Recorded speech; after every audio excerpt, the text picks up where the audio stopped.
Pues sí, y el artista argentino Martín Reina cerraba este fin de semana la exposición Abstraction Plurielle, abstracciones plurales, en Charenton-le-Pont, localidad aledaña a París, en la que ha expuesto varias de sus obras en las que, como caracteriza su trabajo, el color fluye libremente siguiendo los caprichos del agua. Y para hablarnos de sus recientes exposiciones y de su intensa trayectoria artística, Martín Reina ha sido tan amable de venir hasta nuestros estudios. Buenas tardes, Martín. Buenas tardes, Jordi. Y sobre todo, muchísimas gracias por haber aceptado nuestra invitación. Es un placer estar acá. Permíteme que explique antes que nada, Martín, que has nacido en Buenos Aires en 1964, pero nos gustaría que nos contase si es cierto que tu primer contacto con el arte pasa por los árboles. Bueno, no sé si es un contacto con el arte, ¿no? Son mis primeras tentativas de hacer algunos dibujos, que en general no creo que hayan dado muchos resultados, pero daba la impresión en aquella época que dibujar, al menos para mí, era dibujar árboles. O sea, el tema de mi dibujo tenían que ser los árboles. Un poquito inducido por mi padre. Así que no sé si eso fue un real contacto con el arte, ¿no? Me parece que la verdadera naturaleza del arte, si es que apareció después. Pero en todo caso fue una tentativa de acercarme a un modo de hacer, ¿no? ¿Tu padre era artista, quizás? No, quizás más por el lado de la poesía, ¿no?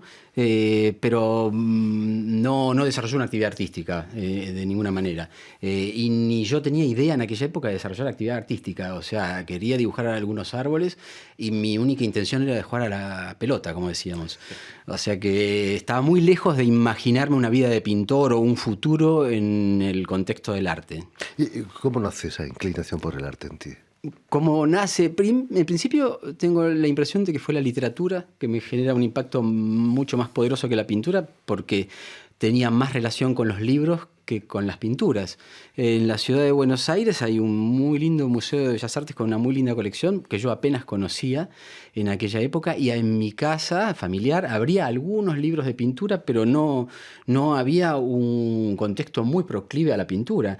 Y había mucha poesía y bastante literatura, sobre todo latinoamericana o hispanoamericana, ¿no? Entonces tengo la impresión de que el primer contacto con lo que se llamaría artes es con la literatura, sobre todo latinoamericana.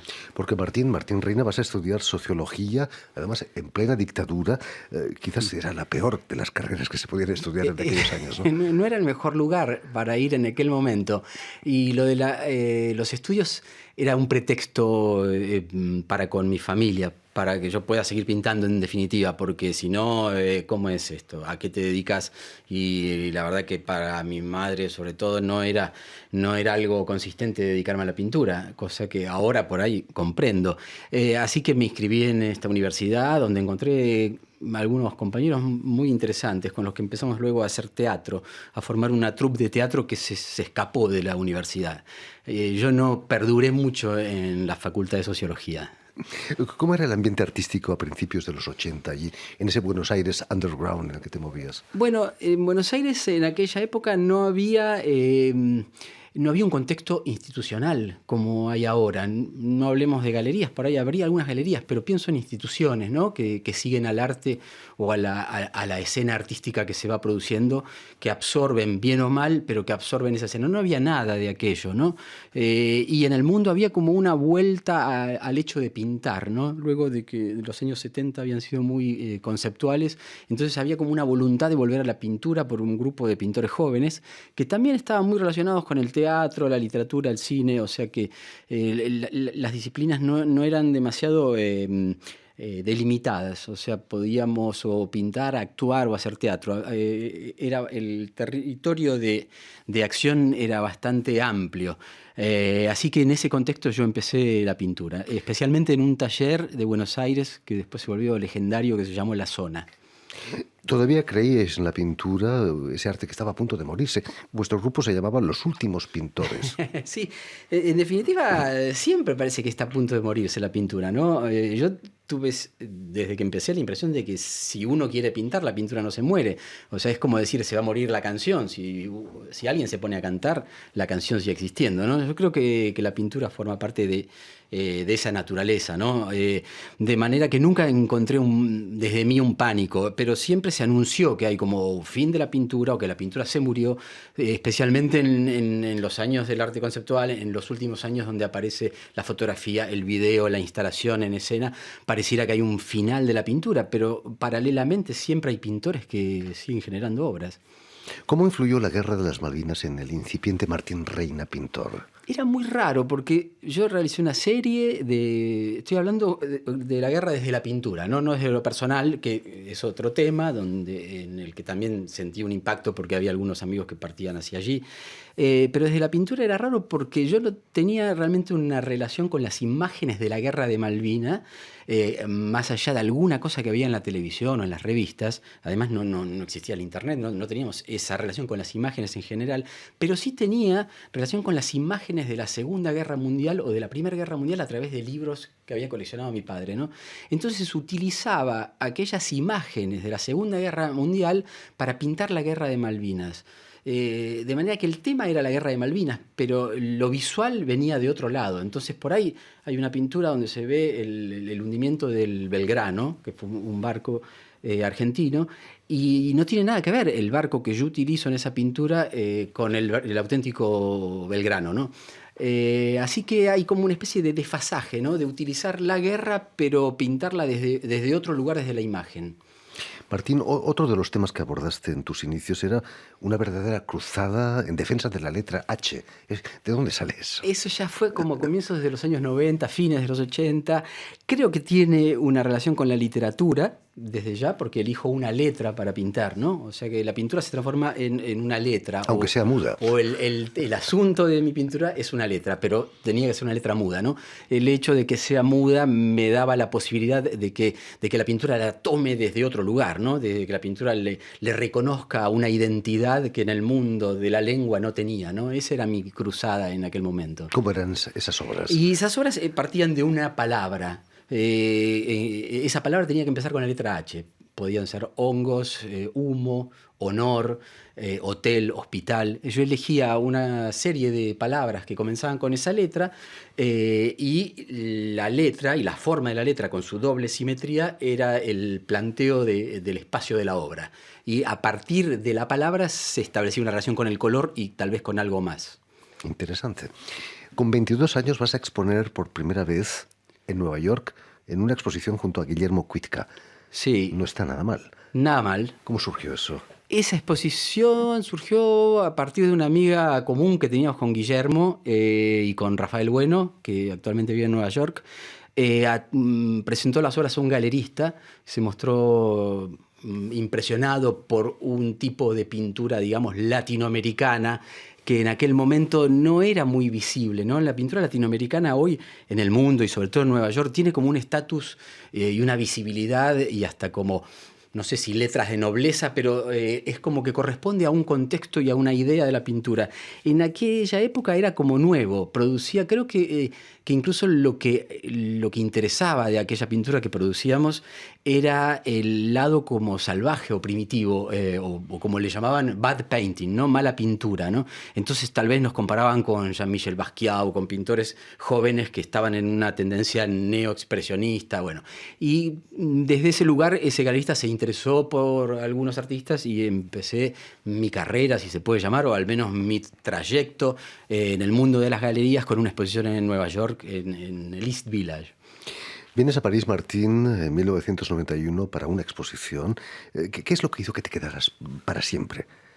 Me parece que la elección no depende a veces de un solo episodio, ¿no?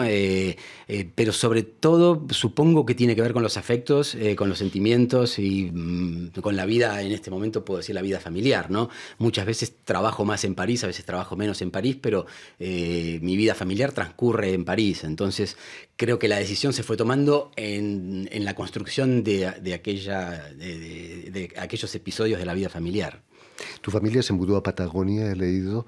Vuelves al sur, como dice el tango de vez en cuando. Vuelvo al sur, pero es otro sur que el sur del tango, ¿no? Porque el sur del tango es el de Buenos Aires. Este es realmente el sur geográfico del planeta. Vuelvo al sur regularmente. Mis padres se mudaron allí. Mi hermano vive en la Patagonia desde hace muchísimos años y ahora mis padres se instalaron allí, entonces voy regularmente a visitarlos. Además de que se transformó en uno de los escenarios en los que me interesa pintar, sobre todo por la relación tan directa y tan intensa con la naturaleza y con el paisaje.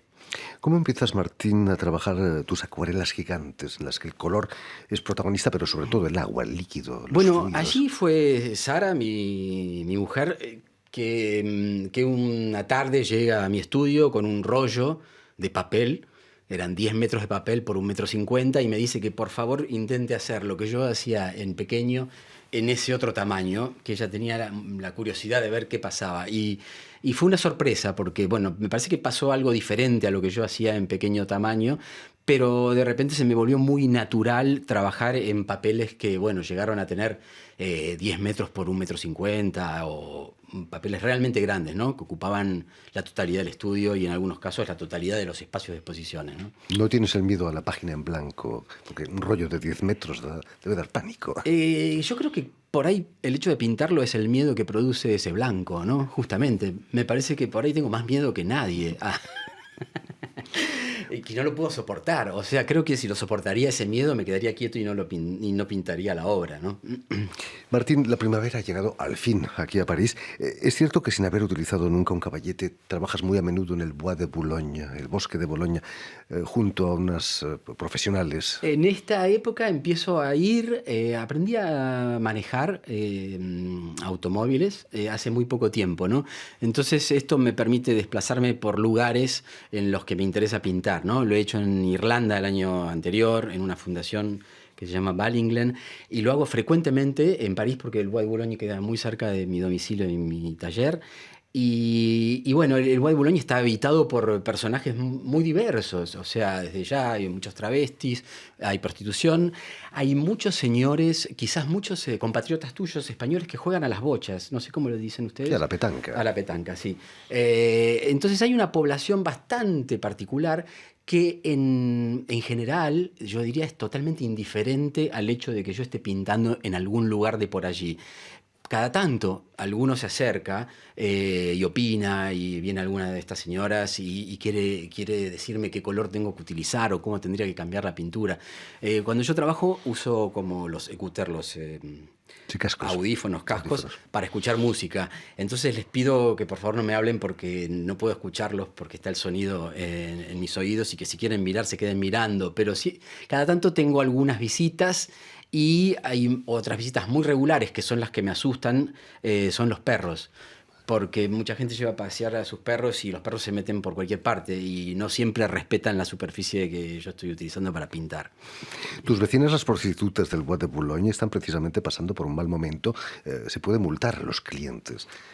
No, desde hace un par de semanas. ¿No tienes miedo que te tomen por un cliente? No, lo que me imagino es que va a cambiar un poquito la fisonomía del Bois, ¿no? Si esto llega a suceder. No sé qué va a pasar, en qué se transformará esto, pero seguramente va a haber como un desplazamiento de cosas allí.